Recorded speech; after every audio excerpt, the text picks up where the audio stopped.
الحمد لله نحمده ونستعينه ونستغفره ونعوذ بالله من شرور أنفسنا ومن سيئات أعمالنا من يهده الله فلا مضل له ومن يضلله فلا هادي له وأشهد أن لا إله إلا الله وحده لا شريك له وأشهد أن سيدنا ومولانا محمدا عبده ورسوله أما بعد فأعوذ بالله من الشيطان الرجيم بسم الله الرحمن الرحيم نحن نقص عليك نبأهم بالحق إنهم فتية آمنوا بربهم وزدناهم هدى وربطنا على قلوبهم إذ قاموا فقالوا ربنا رب السماوات والأرض لن ندعو من دونه إلها لقد قلنا إذا شططا هؤلاء قوم اتخذوا من دونه آلهة لولا يأتون عليهم بسلطان بين فمن أظلم ممن افترى على الله كذبا وإذ اعتزلتموهم وما يعبدون إلا الله فأووا إلى الكهف ينشر لكم ربكم من رحمته ويهيئ لكم من أمركم مرفقا وترى الشمس إذا طلعت تزاور عن كهفهم ذات اليمين وإذا غربت تقرضهم ذات الشمال وهم في فجوة منه ذلك من آيات الله من يهد الله فهو المهتد ومن يضلل فلن تجد له وليا مرشدا وتحسبهم أيقاظا وهم ركود ونقلبهم ذات اليمين وذات الشمال وكلبهم باسط ذراعيه بالوسيد لو اطلعت عليهم لوليت منهم فرارا ولملئت منهم رعبا ہم بیان کرتے ہیں آپ کے لیے سچی بات، بے شک وہ جوان تھے ایمان لائے اپنے رب پر، ہم نے ان کے لیے اضافہ کر دیا ہدایت میں، اور ہم نے مضبوط کر دیا ان کے دلوں کو، جب وہ کھڑے ہوئے تو کہنے لگے رب ہمارا ہے رب آسمان و زمین کا، ہم ہرگز نہیں پکاریں گے اس کے سوا کسی کو معبود، تحقیق اس وقت ہم نے حد سے بڑی ہوئی بات کہی، یہ ہماری قوم ہے جنہوں نے اللہ کے سوا معبود بنا لیے، کیوں نہیں لاتے ان پر دلیل واضح؟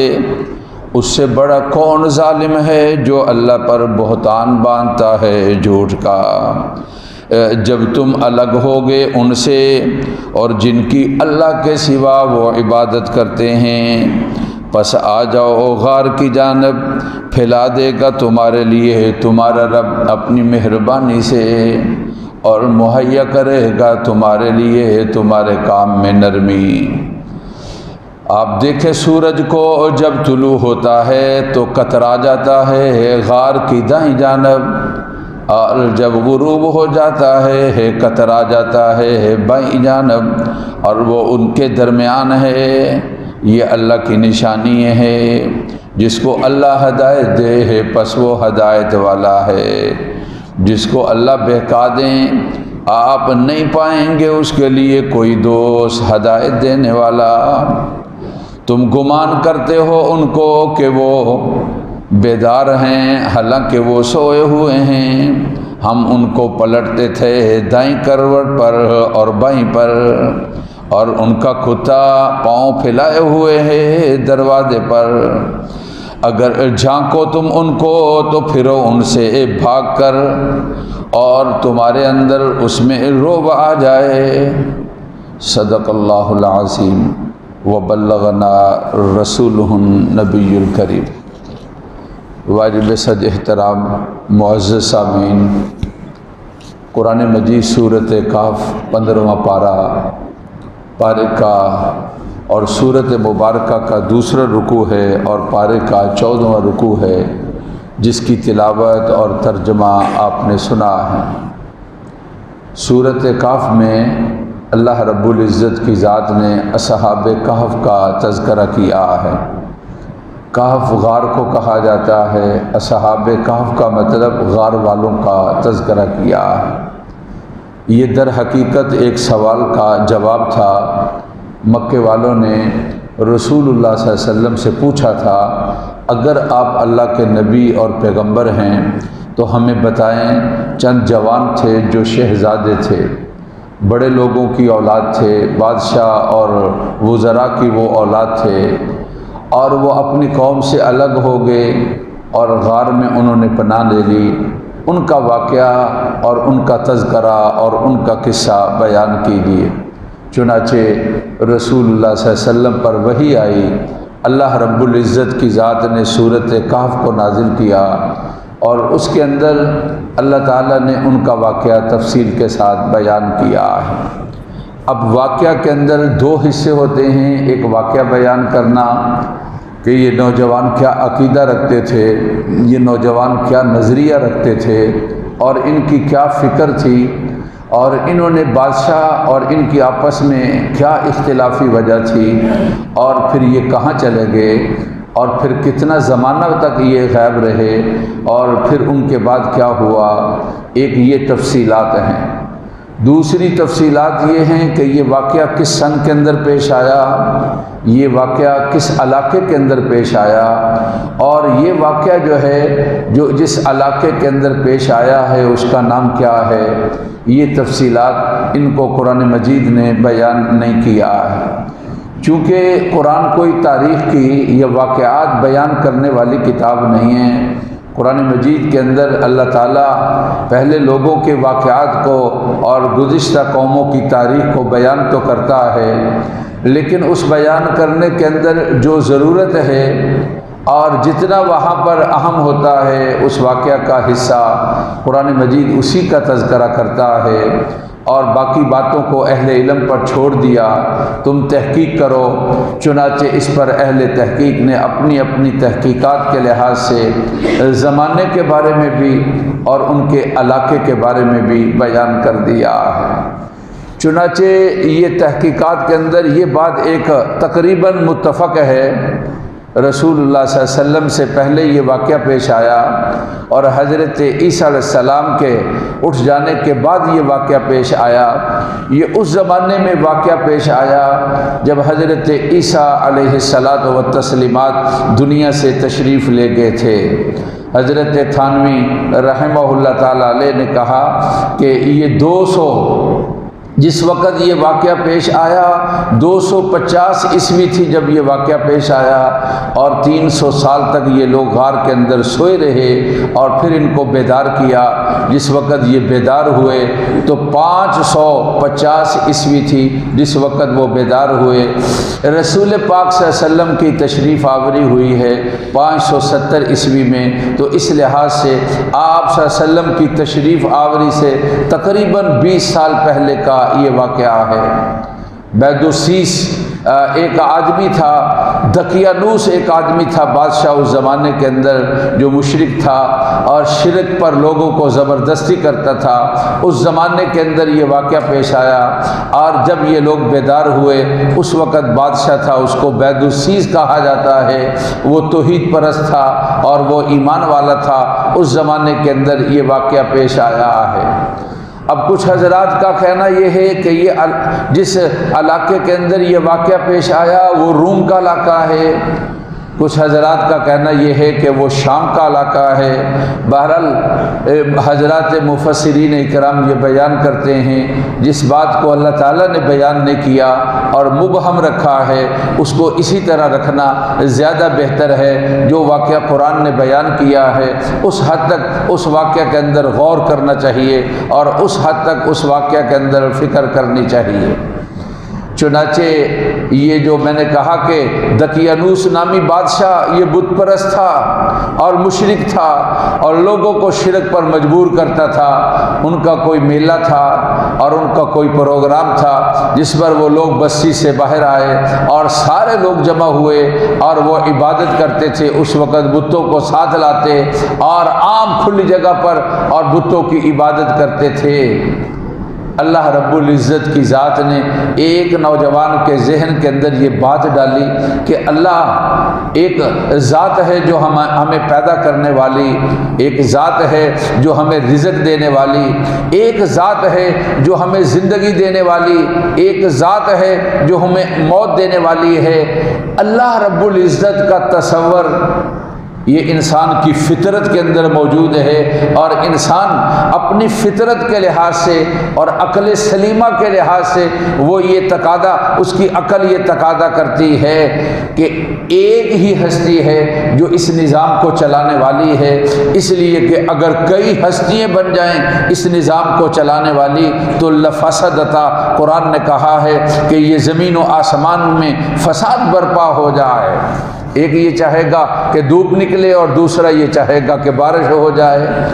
ایک یہ چاہے گا کہ دن چھوٹا ہو جائے اور دوسرا یہ چاہے گا کہ دن بڑا ہو جائے، ایک یہ چاہے گا کہ فلاں کو صحت ملے اور دوسرا یہ چاہے گا کہ فلاں آدمی بیمار ہو جائے۔ اس طرح ان کا آپس میں مقابلہ چلے گا۔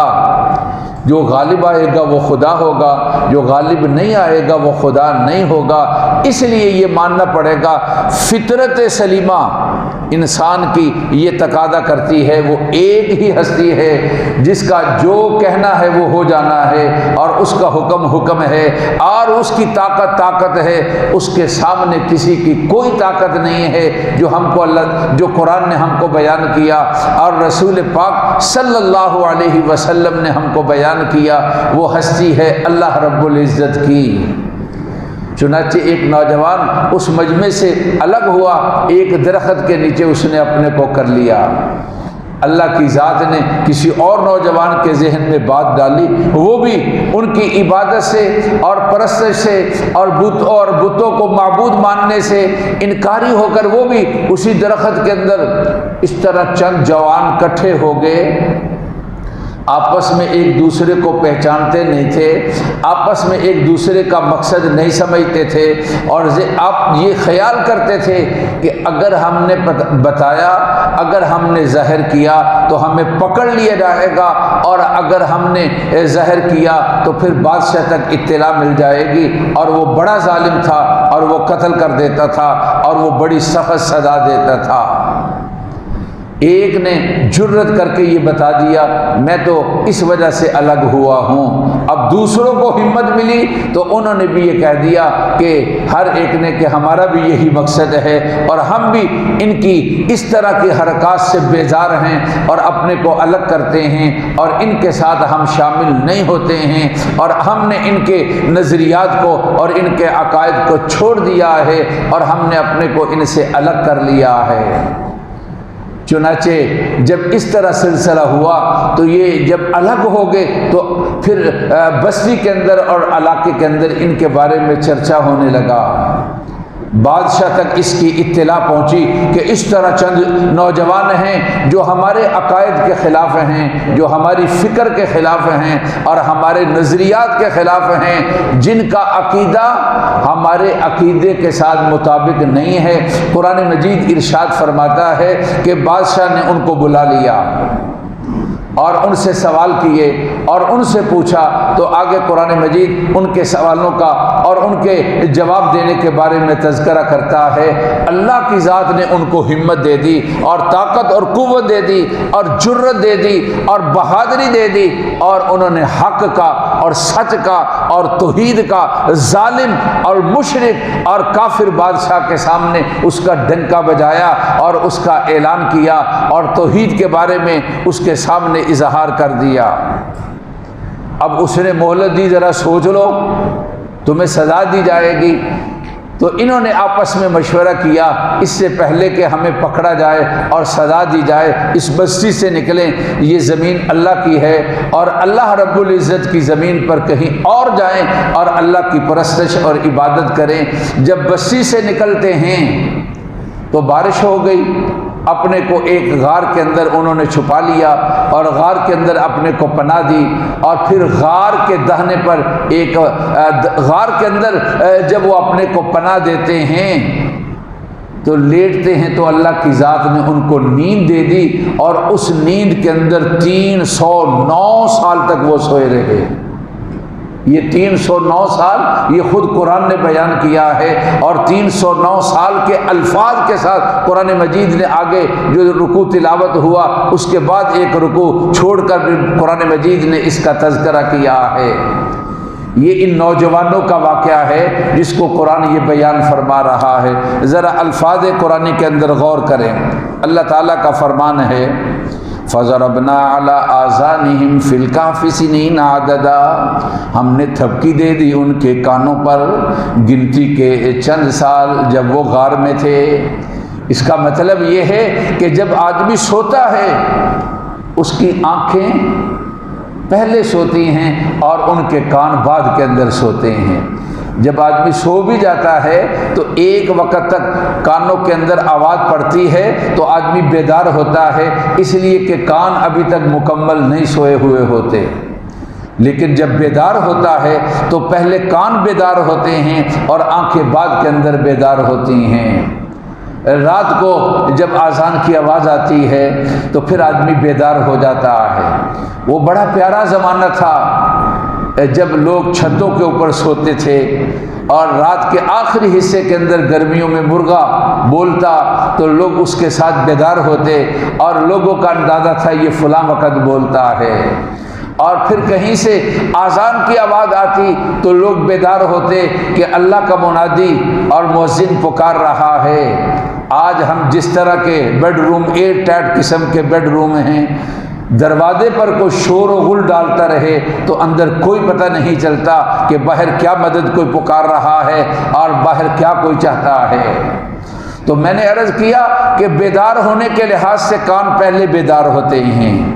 کانوں میں آواز پڑتی ہے تو پھر اس کے ساتھ ہی آنکھیں بھی بیدار ہوتی ہیں۔ تو قرآن کہتا ہے ہم نے ان کے کانوں پر تھپکی دے دی، یعنی کیا مطلب؟ آنکھیں تو سوئی تھیں، ہم نے کانوں کو بھی سلا دیا اور وہ گہری نیند کے اندر چلے گئے۔ ثم بعثناہم، پھر ہم نے ان کو اٹھایا، لنعلم ای الحزبین احصی لما لبثوا امدا، تاکہ یہ پتہ چلے دو جماعتوں میں سے کون سی ایک جماعت ہے جس نے ٹھہرے رہنے کے زمانے کو یاد کر رکھا ہے۔ آگے آتا ہے جب وہ بیدار ہوئے تو ایک جماعت کہنے لگی ہم ایک دن یا اس کا کچھ حصہ ہم سوئے ہیں، مثلا 2 بجے ہم لیٹے تھے تو اب 4 بجے ہیں، 2 گھنٹے ہم نے نیند کی ہے۔ 309 سال تک وہ سوئے رہے۔ تو کہتے کیا ہے؟ ابھی 4 کا ٹائم ہے اور سورج ڈھل رہا ہے اور دھوپ جو ہے وہ کم ہوئی ہے، جس کا مطلب یہ ہے کہ 2-3 گھنٹے ہم نے آرام کیا ہے۔ کسی نے کہا نہیں، نیند تو ہم نے زیادہ کی ہے، ایسا ہے کہ ایک دن پورا گزرا ہے اور پھر اس کے ساتھ کچھ اور وقت بھی، چند اور گھنٹے بھی گزرے ہیں جو ہم نے نیند کی ہے۔ کسی نے کہا یہ بحث چھوڑو، اب بھوک لگی ہے، ایک آدمی کو بھیجو جو اس طرح جائے کہ لوگوں کو اس کے بارے میں کوئی پتہ نہ چلے، پاکیزہ اور اچھا کھانا ہمارے لیے لے کر آئے، اس لیے کہ اگر لوگوں کو پتہ چل گیا تو پھر ہمارے لیے خیر نہیں ہے، چپکے سے جائے اور کھانے کا انتظام کر کے یہاں پر وہ واپس آ جائے۔ تو قرآن کہتا ہے نحن نقص علیک نبأہم بالحق، لوگوں نے آپ سے پوچھا تھا اصحاب کہف کا واقعہ کیا ہے، ہم آپ کو سچا واقعہ بیان کرتے ہیں۔ انہم فتیۃ آمنوا بربہم وزدناہم ھدی، وہ نوجوان تھے جو ایمان لائے اپنے رب پر، ہم نے ان کے لیے مزید اضافہ کر دیا۔ آگے قرآن اس کا مزید تبصرہ اور تفصیل بیان کرتا ہے۔ جب بادشاہ نے بلایا اور ان سے پوچھا کہ تمہارے بارے میں یہ شکایت ملی ہے، بتاؤ اس کے بارے میں تم کیا کہتے ہو، تو قرآن کہتا ہے وَرَبَطْنَا عَلَىٰ قُلُوبِهِمْ، ہم نے ان کے دلوں کو مضبوط کر دیا۔ اذ قاموا فقالوا ربنا رب السماوات والارض، جب بادشاہ کے سامنے کھڑے ہوئے تو کہنے لگے ہمارا رب ہے جو رب آسمانوں کا ہے اور زمین کا، لن ندعو من دونہ الہا لقد قلنا اذا شططا، ہم اس کے سوا کسی کو معبود نہیں بنائیں گے، اگر ہم نے ایسی بات کہہ دی تو یہ حد سے بڑی ہوئی بات ہوگی جو غلط بات ہوگی، اس لیے ہم نے ایسی بات نہیں کہنی ہے۔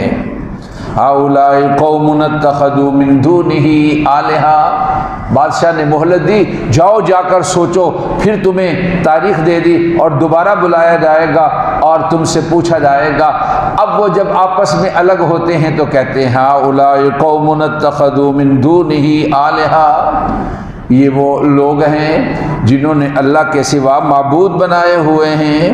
لقد قرآن کہتا ہے لولا یأتون علیہم بسلطان بین، اس پر کوئی واضح دلیل کیوں نہیں لاتے ہیں کہ اللہ کے سوا کوئی معبود ہے اور اللہ کا کوئی شریک ہے اور اللہ کے سوا بھی کوئی معبود ہے۔ فمن اظلم ممن افترى علی اللہ کذبا، اس سے بڑا کون جھوٹا ہوگا جو اللہ پر بہتان باندھتا ہے اور اللہ پر جھوٹ بولتا ہے۔ وَإِذِ اعْتَزَلْتُمُوهُمْ وَمَا يَعْبُدُونَ إِلَّا اللَّهَ، جب تم ان سے الگ ہوگے اور ان سے بھی جن کی وہ اللہ کے سوا عبادت کرتے ہیں، فَأْوُوا إِلَى الْكَهْفِ يَنشُرْ لَكُمْ رَبُّكُمْ مِنْ رَحْمَتِهِ وَيُهَيِّئْ لَكُمْ مِنْ أَمْرِكُمْ مِرْفَقًا۔ قرآن مجید کہتا ہے کہ انہوں نے کہا کہ نکلو یہاں سے، یہ مشرکوں کا علاقہ ہے اور بادشاہ ہمیں سزا دینا چاہتا ہے۔ جب نکلے تو پھر انہوں نے سمجھا کہ کچھ وقت کے لیے یہ غار جو ہے اس کے اندر ہم آرام کر لیں اور پھر اپنے رب سے دعا بھی کریں اور اللہ تعالیٰ ہمارے لیے کیا کرے، ینشر لکم ربکم من رحمتہ، اللہ تمہارے لیے اپنی مہربانی کو دے دے، ویہیئ لکم من امرکم مرفقا، اور اللہ تمہارے لیے تمہارے کام کے اندر آسانی پیدا کر دے، اس مشرک سے اور اس ظالم سے اور اس کے ظلم سے اللہ تعالیٰ تمہیں بچا لے اور کسی ایسی جگہ پر چلے جاؤ جہاں پر تمہیں کوئی زیادتی کرنے والا نہ ہو اور اپنی مرضی کے ساتھ اللہ کی بندگی اور پرستش اور اس کی عبادت کر سکو۔ چنانچہ قرآن مجید آگے بیان کرتا ہے کہ جب وہ غار کے اندر چلے گئے اور پھر انہوں نے وہاں پر آرام کیا اور وہ نیند کے اندر تھے اور سوئے ہوئے تھے تو ان کی کیفیت اور حالت کیا تھی۔ وَتَرَى الشَّمْسَ إِذَا طَلَعَتْ تَزَاوَرُ عَنْ كَهْفِهِمْ ذَاتَ الْيَمِينِ وَإِذَا غَرَبَتْ تَقْرِضُهُمْ ذَاتَ الشِّمَالِ وَهُمْ فِي فَجْوَةٍ مِّنْهُ، کہا کہ غار کے اندر کھلی جگہ تھی، وہ لوگ وہاں پر تھے، یعنی پہاڑ تھا، جو پتہ چلتا ہے پہاڑ تھا لیکن اس کا راستہ ایسا نہیں تھا کہ وہاں اندر روشنائی نہ جائے اور اندر وہاں پر دھوپ نہ جائے، اور اس طرح زیادہ وقت دھوپ پڑی رہے تو لباس بھی خراب ہو جاتا ہے اور انسان کو ویسے بھی تکلیف پہنچتی ہے۔ تو قرآن یہ کہتا ہے جب سورج جو ہے جس وقت سورج طلوع ہوتا تھا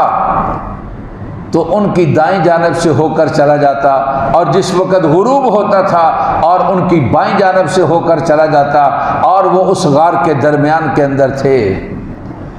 ایک صورت یہ ہو سکتی ہے کہ غار کی کیفیت اور حالت اس طرح کی بنی ہوئی تھی کہ سورج کی روشنائی تو جاتی تھی لیکن دھوپ ان کے اوپر نہیں پڑتی تھی، لیکن قرآن مجید کے الفاظ سے یہ پتہ چلتا ہے بات ایسی نہیں تھی۔ بات یہ تھی کہ اللہ تعالیٰ نے اپنی قدرت کے ساتھ، اللہ کی ذات جس وقت سورج وہاں تک پہنچتا تھا جہاں ان کے اوپر دھوپ پڑنی ہے تو اللہ کی ذات ان سے دھوپ کو پھیر دیتی تھی۔ یہ سورج بھی دھوپ کو ڈالتا ہے اور سورج کی وجہ سے بھی دھوپ آتی ہے، لیکن یہ اس وقت ہے جب اللہ کی مرضی اور منشا ہوتی ہے۔ جب اللہ رب العزت کی مرضی اور منشا نہیں ہوتی ہے تو یہ سورج جو ہے